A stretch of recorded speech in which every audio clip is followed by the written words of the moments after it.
Hello guys, welcome to another review. And so today we're going to be doing a review on the Ghost of Tsushima, which we just completed. Now, for starters, I would like to just say, as always in every one of my reviews, spoilers, spoilers, spoilers. And you've been warned, and I will put a timestamp here to indicate where you can go to the non-spoiler written review. So feel free to jump to that when you can. Or if you want to. So right off the beginning, the pros. This game is beautiful. As you can see right here, this game is gorgeous. It has a great opening to it. It's probably one of the best openings I've had to a game in a long, long time. It immediately grabs your attention and gets you interested and wants you to really care about these characters. It's phenomenal. You know, I really appreciated that. And even right off the beginning as well, I liked the cinematic options that it gave you. You could play the game in Japanese if you wanted to. You could play the game in black and white, or you could play the game in English, really you had a bunch of options, and I liked that it had that capability of doing it. Next, I would have to say the voice acting was good. You know, I really appreciated the fact that they got Japanese voice actors to really do everything out and do the accents and do it all. It felt very, very good. It felt real. I think that's the biggest thing. It felt very, very real. I appreciated the twist historical ending too, because obviously historically, I say obviously because I know that because I think this should be common household knowledge, but I know it's not. Just the history nerd in me. It was nice to see because they included the fact that they knew a storm was coming. The real invasion of Tsushima ends up getting wiped out by a tornado. Or the real invasion of Japan ends up getting wiped out by a tornado, so that was cool that they kind of integrated that into the game, but they didn't necessarily like use that as the full reason, I guess is the right word. So that was cool. I liked the twist on it, and I thought that was fantastic. Next, so talking about the story was very mixed, if that makes sense. There were parts of the story that were really, really good, and then there were parts of the story that were kind of just meh. And my example of that is like the beginning of the game. Right? The beginning of the game was amazing. It got me sucked in. It made me really want to play it, and it was a lot of fun, right? So you get through that, you survive, and you get rescued by Yuna, and that was also great. And then you get introduced into this massive world that they've created, Sucker Punch has created. And you know what? It was cool. It was really, really cool. I really appreciated that. And once you do this, you get introduced to people that survived the invasion, and once you go through that, you end up linking up and rescuing Lord Shinmura. Shimura, there we go. I don't know. I'm like fucking up at that for some reason. But you do that, and then you start waging your war and recapture Castle Shimura to it, and then once you do that, you end up getting exiled for becoming the ghost, and essentially you have to take on the Khan just with you and your allies. And that's essentially the story in a nutshell. It was okay. It wasn't anything outstanding. I mean, there are obviously better stories out there, but I mean, this one was not bad, but not amazing. So now that we have that settled, the combat. Now the combat was fun, right? Don't get me wrong. The combat was a lot of fun. I think there are some buts to that, and we'll get to that later, but the combat for the most part was fun. I gotta say, comparing this to other games, it probably has some of the best combat I've ever seen, so that was enjoyable. The exploration was fun. You got to run around, explore, do whatever on your own terms. That was fun. This world is beautiful, and I mean this world is absolutely beautiful. They really did a damn good job at making Tsushima look just absolutely beautiful. The skill trees were in depth. They were, interesting to see that they took some time to make it so you could really focus in on what kind of character you wanted, whether you wanted to be focusing more on a ghost or as a samurai. So that was cool. The Khan as a villain is one of the best villains I've ever seen in a game, in a while at least. You get to see a character who is genuinely bad, but not. In his eyes, he thinks he's doing the right thing, which was cool. I really appreciated that whole factor that, he doesn't think he's doing a bad thing. And to be honest, he is being quite merciful. Basically, what I mean by that is that he is offering peace to those who accept it, which is a very Mongolian thing. Historically, if you accepted Mongolian rule and did, paid tribute, did whatever, they left you alone. And they actually provided quite capable protection. And to be fair, Mongolian, rule was relatively lenient. They had, freedom of religion. They allowed you to practice and have certain rights that you might not have necessarily had, like social mobility and things like that. So it was interesting to see that, they didn't make the Mongols just appear extremely villainous. You're reaching this very powerful society, reaching a very rigid, stern, traditional society, and the Mongols are malleable. They can adapt and they can change. So that was cool. The wide cast of characters was fun. I liked the contrasting you get here. You get a wide range of people, from Lord Shimura, who is very rigid, very stereotypical samurai, I'm not gonna lie, very stereotypical. But then you get Jin, who's kind of this middle part to it, who's someone who was a samurai but also is trying to adapt to defeat the Mongols. And then we get Yuna, who's the complete opposite to a samurai, who is a thief. And then we get Norio, who is a warrior monk, who we see change quite a bit and is probably one of the best side characters in here. We get Ryuzo, who's that definition of someone who's willing to adapt and overcome. And then those are just a few characters. You get Adachi, Lady Adachi, who lost, or Lady Masako, I should say, who lost nearly everything in her story arc. And then you see Sensei Ishikawa, who is completely betrayed by the one he wanted to consider a daughter. So it's interesting that we get to go through all of this, because it's definitely it tells a lot that these characters are living outside of Jin and that they have their own lives and issues going on. And I appreciated that level of detail. So, with that being said, I appreciate that this game isn't just black and white. You have a lot of middle ground. You have characters that are willing to help the Mongols because it's beneficial to them, and you have characters that are willing to accept Mongol rule because it gives peace. And that's when you see contradictions with the Ghost. You see people not liking the Ghost because he's representing chaos, to the Mongols. And I think that is definitely interesting, that this game isn't just black and white. There's a lot of gray in this game, and it's up to the players to essentially decide what is that gray area here. The armor variations is cool. I guess going into the customization with the saddles, skins, with the swords, and the armor variations and how they work with the perks, it is awesome. I think it's very well done, and how you upgrade everything is very well done as well. And it's something that, they took a lot of time into, and I think they did very well, kind of like the skill trees there. The duels were something that were phenomenal. I loved every single duel I got to fight in, and I think that it was probably one of the best parts of this game, especially like the Heavenly Strike. That was awesome. There are a lot of duels in this game. Fighting Khotan Khan was awesome. Lord Shimura at the end was insane. And you know what? It was awesome, and I had a lot of fun doing it, and I can genuinely say that it was good. It was good. It was probably one of the best parts of this game too. Perhaps the best storyline, in my opinion, probably came from the side quests, to be honest with you. Like, Taka had a really good arc, Lady Masako had a good arc, Sensei Ishikawa, Norio, they all had very, very good arcs. They felt well done, they felt flushed out, and it really gave a lot of depth to these characters. Even Yuna's story arc was kind of okay, it wasn't amazing, but it gave a lot of depth to these characters and made them seem like they're just much more than whatever Jin is meant to represent. And, cool, it was cool. That's how I can describe this game, big time. This game was cool, but it does have its flaws and its drawbacks here. Which we're gonna get into now with the cons.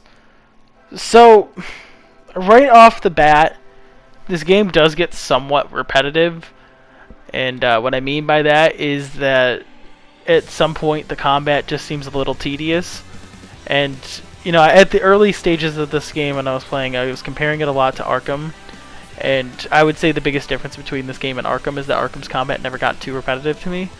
It felt like every every fight was just another "oh shit," you know, that can't believe that dude just got fucked up kind of thing.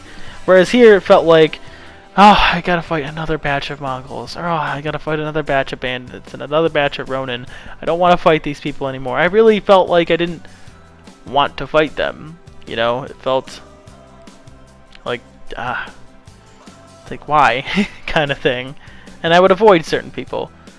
The camera angles just felt too much. Like every cutscene, not cutscene, I guess, yeah, cutscenes with characters. The camera angles would adjust just from the same 3 different like angles. It would be like, up here's like a face-to-face going panning, right, panning shot, and then we'll do a vertical shot, or you know, where we're just panning in a circle vertically, and then we'll do one that's a little bit lower, now lower to the ground, and they would just repeat these over and over and over again. And it was just kind of like, okay, I don't need to see this character from 8 different angles the same 6 times, you know. But yeah, it's just a little thing that got under my skin. The end game, I had trouble. I was gonna end up platinuming this game, but I'm having trouble finding out what the end game is. I've done everything I can find. I have 0 question marks on my map now, and I'm still missing a haiku. And apparently I haven't done all the tails either, so I don't know what I'm supposed to do with that either, and that's frustrating. So, what am I supposed to do? Kind of thing. I don't know if they meant Kenji to be the really annoying person he was supposed to be, right? But man, his voice was very annoying. It felt very stereotypical, like you have to have that one annoying guy. And it just felt like, why? Kenji's a good character, don't get me wrong. I like his character a lot. This is nothing against the voice actor. This just has to do with, like, why is he such an annoying character in general? It felt like some of the game was fluff, the side quest wise. It felt like I didn't need to do 9 missions for Norio, Masako, and, what do you call it? Ishikawa. I felt like I didn't need to do 9 missions each there. That's 27 separate missions that each took about 10 minutes to do, and it felt very meh. That being said, it felt like a little fluff there. It probably could have easily been 6 or 7. With that being said, though, the side quests, as fun as they were and gave a lot of depth, they felt a little unimportant. And what I mean by that is that it didn't necessarily feel like it added a lot of depth to the game. It felt like, you know, it was just another part of the game to add to the story. It felt like it just didn't do anything for the end game, if that makes sense. It just felt like they were there to be there. That's really what they were. I wish it gave us more depth, like if you did these missions, that these characters would be a little bit more grateful, and it seemed like they would be more grateful, kind of thing.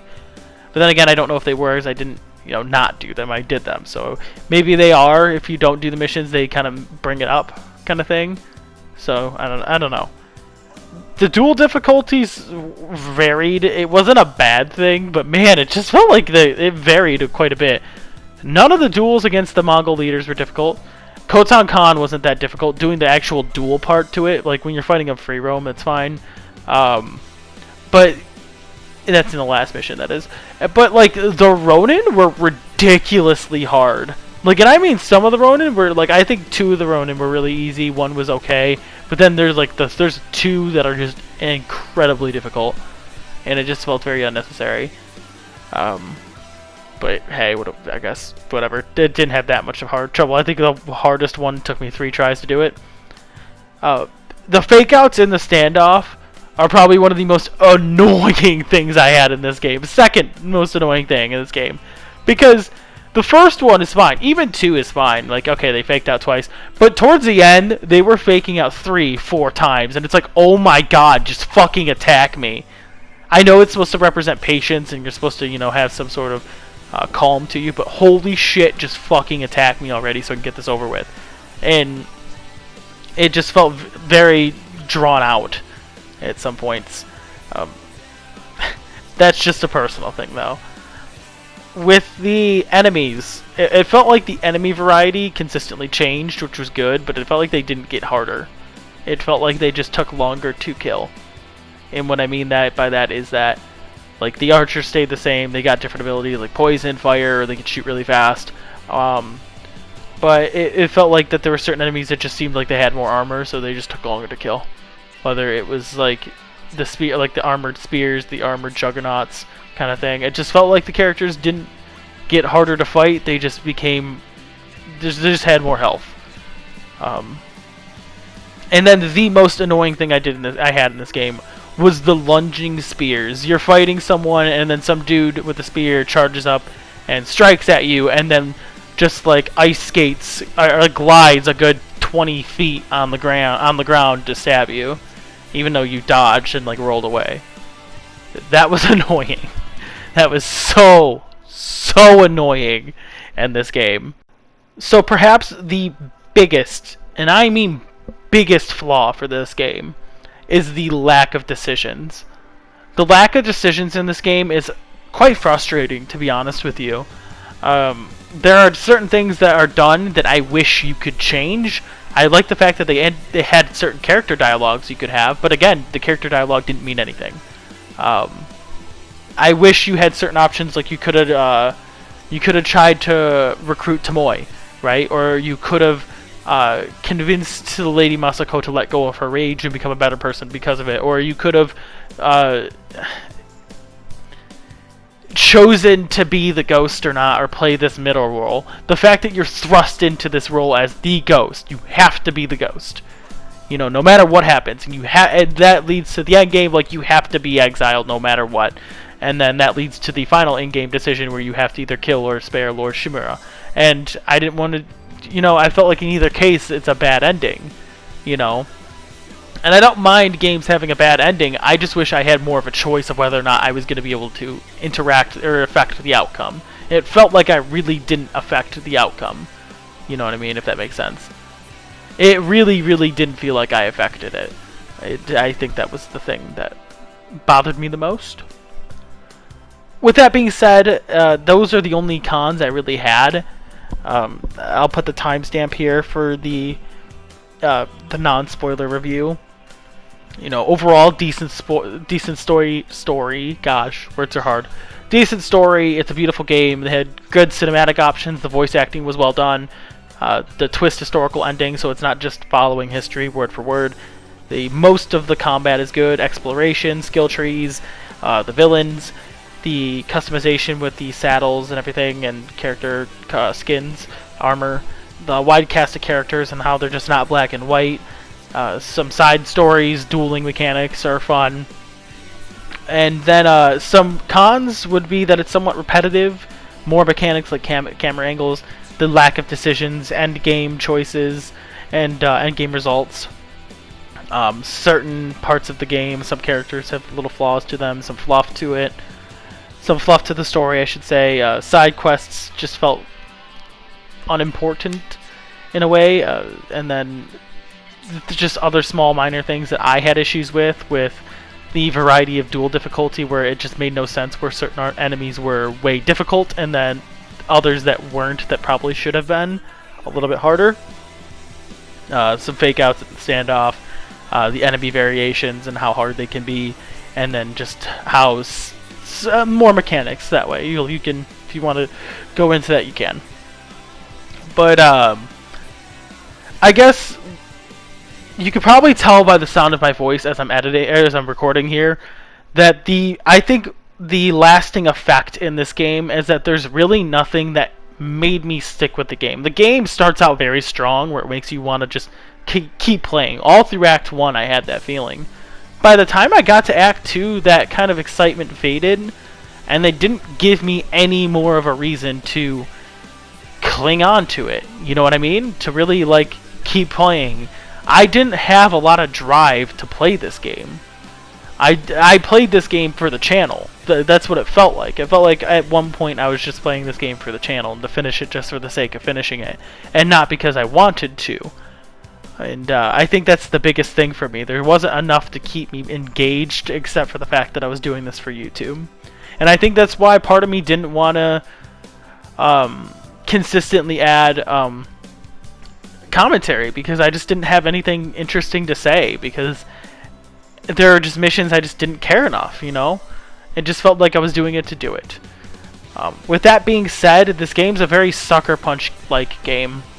As of recently, it felt like very similar games that Sucker Punch had been making. You know, Infamous for the most part. It felt different than Infamous, obviously, but it felt like one of those kind of games. It felt very Sucker Punchy. You know, average story, beautiful game, fun mechanics, and yeah, that was it.